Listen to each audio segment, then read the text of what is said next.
The most shocking video, a worker pees into a beer vat. How Tsingtao beer lost $4.9 billion overnight because of it. Now no one can drink Tsingtao beer without linking it to urination. Welcome to China Insider, I'm David Zhang. I'm sure this happened to you when you were younger. You eat a popsicle or chew on something, and you open your mouth and a fly goes in. Even if you don't get sick, it's the thought that disgusts you, right? You just ingested a fly. Thinking about this makes my bones shiver.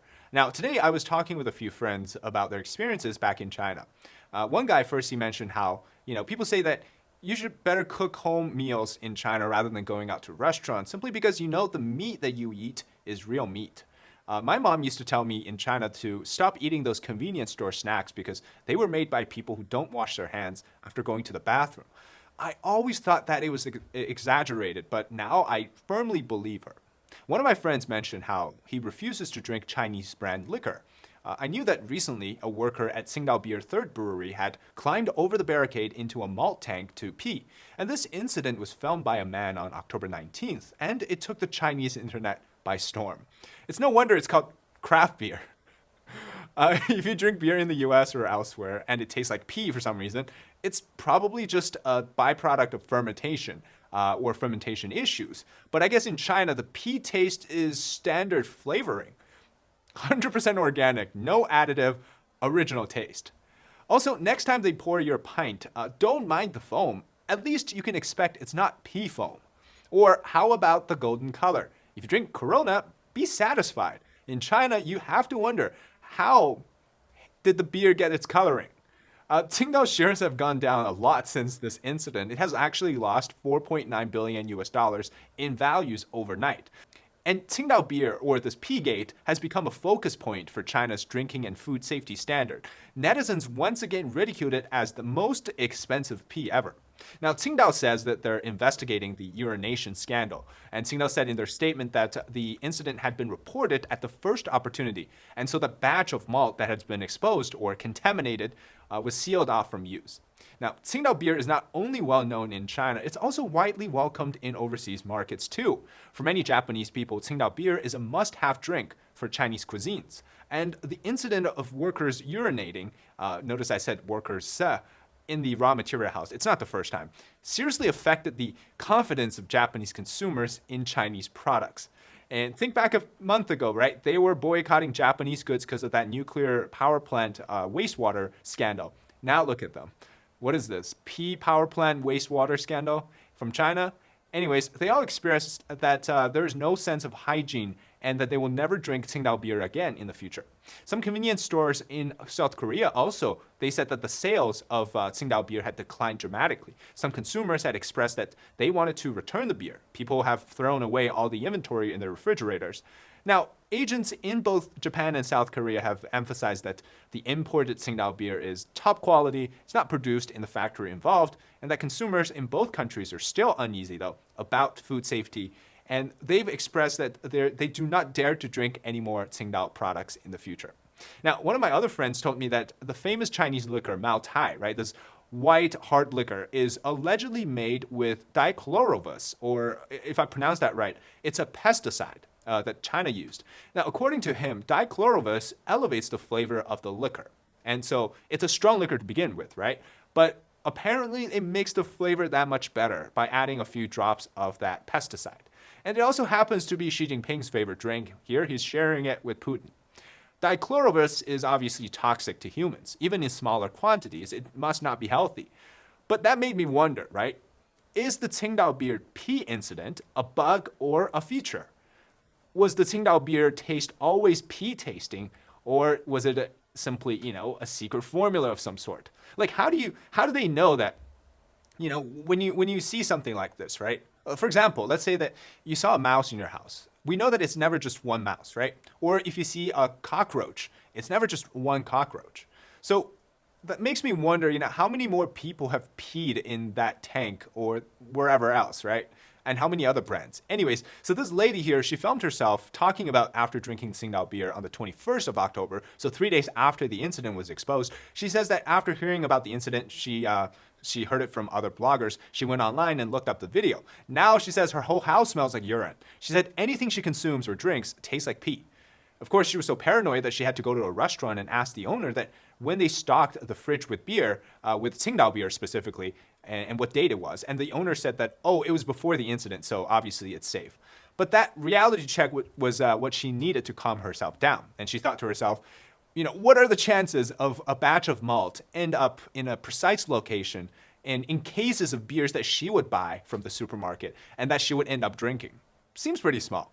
But it was really funny because the comments I was reading online, they were saying along the lines of, at this stage, it's better not to know what goes into drinks than to know them, right? Sure, they got rid of one batch of malt, but what happens to the hundreds of thousands of other batches? Maybe this guy gave his personal touch to, or some other guy decides to have a fun day at the workplace. Your mind starts to float and wonder about things. Now, before we continue, let me do a sponsored segment. So I've been using the German cosmetic brand Dermaroller's hyaluronic acid mask for a few months now, and I found that this brand is loved by celebrities, and it's really popular in China and Europe. And they've been great for my skin. Here's why. I use it once a week, so it's very convenient, and it helps to moisturize and repair my skin barrier because I often wear makeup and I appear on camera. And so while you might think it's kind of weird for a guy to be using products like these, but let me tell you, guys, you need to start taking care of your skins because, it's such an easy step, right? It's first step, you just, wash your face, put this mask on, leave it for 10 minutes, and it's done. The results speak for itself. Each box comes with 10 masks so that you can buy one and use it for a few months. It's going to last you a long time. Now, my sponsor, Blueberry Quality Products, has done a 15% deal, as you all know, using my code David online, and that's actually much cheaper than the price on Amazon and other sites. For example, the price on Amazon is $69.99, $78.99, $71.99. Well, our price per box is $59 after the 15% discount. Now, if you buy 3 boxes, there's a bundle. It's actually even cheaper. After the 15% off, the average comes down to $53 per box. So that's $5 per mask. Now, it's a really high quality product, so I definitely recommend you check it out because the results are really good and it's so easy to use. So link in the description, check it out, and as well as in the comments. All right, let's continue on. So what if the man was a veteran worker and we just got exposed to their secret formula, as some of the comments in my shorts have suggested? Well, actually, Tsingtao beer is one of the most popular brands in China and domestically, but also they went international. So here in the US, you can go to grocery stores, you can get Tsingtao beer as well. And the company itself started almost, I think, more than 100 years ago. It was started by the Germans in Tsingdao. And in 1949, when the CCP took over, it became nationalized by them. And in 1972, they moved into the US market. So it's a good brand in terms of how long they've stayed consistent with their formula.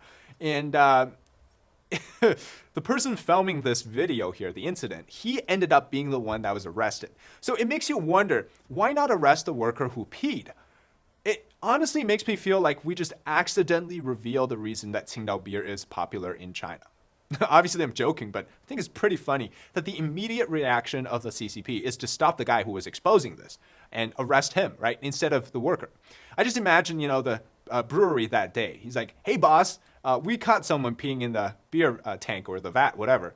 And the boss goes, oh, that's just Jeff. He's the master brewer giving us a hop-forward IPA. Don't mind him. Can you imagine that? This is just one guy at one brewery, like I said. How many other uncaught workers doing their bathroom breaks at other breweries are there in China? Oh my God, if you really think about it, 1 billion people in China. Anyways, if you watch China content for a while, you know that some of the stuff is quite disgusting and immoral. And this comes from food, drinks, and other products too. There's so many gross things like gutter oil, rat meat, stuff that you can't imagine. There's this mindset in communist China. And I say communist China because this regime's total egalitarianism, stemming from the 1950s, the 60s, and so on, they've shaped the Chinese people in recent years into jealous and competitive creatures. The mentality is, if I cannot win, then you cannot win completely, or you cannot win enough. So they come up with these little tricks or attempts to sabotage others. Some of them are pretty evil, right? Instead of celebrating their success, if people can't afford to drink beer, for example, they pee in your beer. If people can't afford to eat meat, they use rat meat instead of pork or chicken to feed you. It's that type of mindset. I see this as an issue of people making quick money gone wrong, right, morally. But ultimately, I really blame the regime because they've created the society under this morally corrupt setting. And the relationship that exists among people, subconsciously in people's mind, they must get an edge over others in everything. Or, in some cases, it's just standard practice, I guess.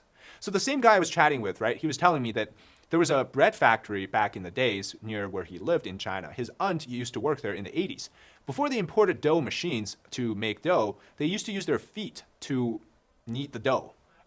Unwashed, dirty old feet. I bet that bread had the extra fungal flavor too. Similarly, pickled cabbage is also made apparently with people's feet. This was specifically for a brand of instant noodles. They had found that the people were using dirty pits and dirty feet to make the sour cabbage. Now you know why this cabbage is sour. So at this point, I was wondering if the secret to good tasting Chinese food is just personal touches. A video I saw online of a marinated donkey intestine stall had been exposed for selling fake marinated meat. And instead of donkey intestine, they were using female pig uterus and ovaries as replacement meat. In 2005, there was a red chili scandal. KFC in China, their New Orleans grilled wings and grilled chicken drumsticks were found to contain Sudan red stain in the seasoning. Now, this source was traced to chili powder containing Sudanese red. Subsequently, the General Administration of Quality Supervision, Inspection, and Quarantine of China expanded its inspection and found that as many as 88 types of food and additives contained Sudan red. And most of the reasons were contamination of chili products. So this means that chili peppers, or the redness in chili peppers, they were due to the Sudan red stain. And Sudan red is a type of dye that people believe to be carcinogenic. Not only peppers though, spices, fish, and eggs, Sudan red continues to seep into the food chain. In 2007, beef containing Sudan red was seized in Nanjing. In 2013, Jiangxi navel oranges, which is known as China's #1 orange, they were also pushed into large dyeing vats containing the dye of Sudan red. And it was launched into vans, and the unripe navel oranges were dyed orange using Sudan red. In 2022, a China Pharmaceutical Industry magazine published an article called Analysis on Supervision and Detection Technology of Illegally Added Dyes in Traditional Chinese Medicine and Food. And the article mentioned the detection of commonly illegal dyes in food, among which Sudan pigments 1 to 4 were detected. The detection rate was somewhere from 40% to 50%. Indigo carmine is 15%, and alkaline orange 2 and alkaline bright yellow are 11% each. So the high detection rates show how, Sudan red is prominently in, or featured, I guess you would call this, in different sorts of products in China. And it makes me wonder what percentage of food in China is actually real food and what percentage of it is chemical makeups. So I came across this video. This man is exposing the food science behind making Spam, the popular luncheon. Now, the only meat portion that he used, as he said, is, because he's kind-hearted, is a small piece of chicken breast. And the rest is just cornstarch, protein substitute, food coloring, and different food chemicals. Now the blend is then poured into this container, molded into the same shape you would see in lunch meat, and guess what? It turns out perfectly normal looking. Perhaps it tastes the same as well. But that is so scary. In that same video later, he uses duck heads to make beef balls. Last I heard, beef balls are supposed to be made with beef. Again, he uses that same process of adding multiple chemicals and flavoring and coloring to the blend. I just can't imagine buying Chinese products right now, especially when it comes to food, and expect it to actually be what is being packaged inside of it. How about some mystery juice for the eggplants, the cucumbers, and chicken all go in one place, right? This is a video, again, from the internet.